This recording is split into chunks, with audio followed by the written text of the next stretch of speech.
Hello, class. I chose the Dead Sea. It's between Israel and Jordan in the Middle East.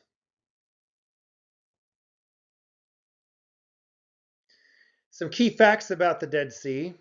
World's saltiest large body of water, 34.2% salinity.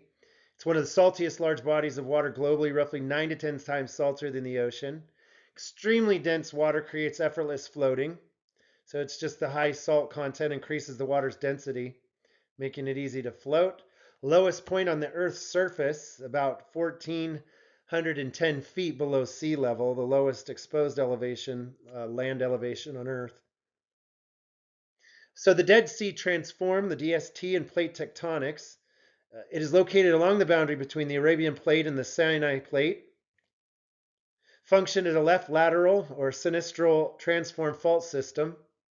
Accommodates lateral displacement of 4 to 5 millimeters per year. Responsible for the formation of the Dead Sea Divergent or pull-apart basin in the Jordan Rift Valley. Linked to recurring seismic activity and earthquake hazards in the region. Tectonics have influenced landforms, settlement patterns, and the regional economy. So here is the Dead Sea, just to give you reference. Cultural, historical, and economic impacts of DST.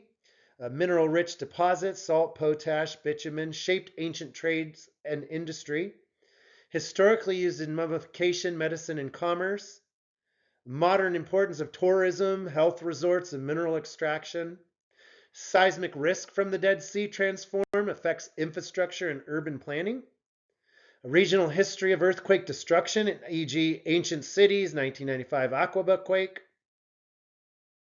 Behind you, that picture is actually Mount Sodom. It's pure salt. These are salt cave walls. That's called anyway. Evaporate materials, halite, gypsum, potash, bromine, magnesium formed by extreme evaporation. Tectonic activity along the Jordan Rift created the basin and uplifted salt diapers. That's what Mount Sodom is, one big salt mountain. Valuable mineral extraction fuels, modern industries in Israel and Jordan. Historical uses, bitumen for Egyptian mummification, salt for preservation and trade. Minerals continue to shape the region's economy, culture, and heritage. Geological time and Earth's history. Formed along the Dead Sea Transform Fault, African-Arabian plate boundary, approximately said 20 to 25 million years ago. Region shaped by tectonic extension and subsidence, creating a deep rift valley. Sedimentary layers include the Lycine Formation, late Pleistocene, 70,000 to 15,000 years ago, shows climate lake level changes. Fossils are rare due to hypersaline water, but the surrounding basin preserves archaeological and paleoenvironmental records. Geologic history drives today's economy and supports tourism and cultural identity. Here's the DST right here, the rift there, or the Dead Sea Transform Fault line. Earthquake and landslide hazards. Historical quakes caused widespread destruction, landslides, and liquefaction. The 1927 Jericho earthquake at 6.3 caused severe damage across Jerusalem, Jericho, and Amman. Sinkholes are increasing due to falling water levels and the dissolution of salt layers, posing a threat to both infrastructure and tourism. Risk reduction encompasses seismic hazard mapping, resilient building codes, and international early warning systems. Despite mitigation efforts, the combination of tectonics, shoreline retreat, and fragile landscapes continue to pose a high hazard. So this is just something I came up with here. Hazard inputs, observed impacts, and mediating factors. The outcome is high seismic anthropogenic stress equals increased probability of destructive events. Substantial mitigation and planning equals reduced vulnerability and economic loss. Here's my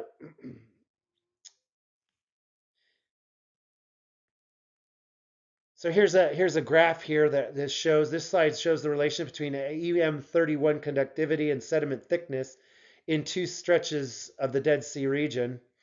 Stretch A, strong correlation. Stretch D, moderate correlation, higher conductivity, thicker sediments with variability, illustrates a predictive geophysical model for sediment studies. Dead Sea and water. This is interesting. Climate, the average rainfall is only 2 to 3 inches. Most falls in short, intense storms that cause flash floods. Terminal lake systems, hypersaline, endorheic, lake reliant on uh, Jordan River inflow and episodic flood impulses or pulses. High evaporation. Evaporation dominates the water balance measured at extreme rates.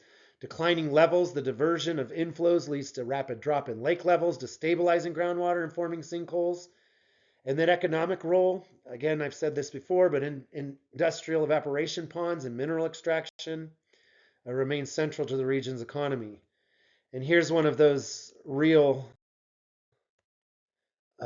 industries on the foot at the base of the shoreline. Climate and environmental change. I'll just let you read that.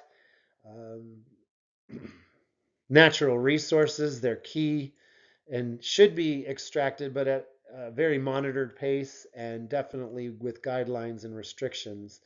Human and ecological impacts, there's obviously negative impacts, and there should be more positive ones that are implemented in laws governing the extractions of these. But the ongoing decline underscores the urgent need for sustainable resource management.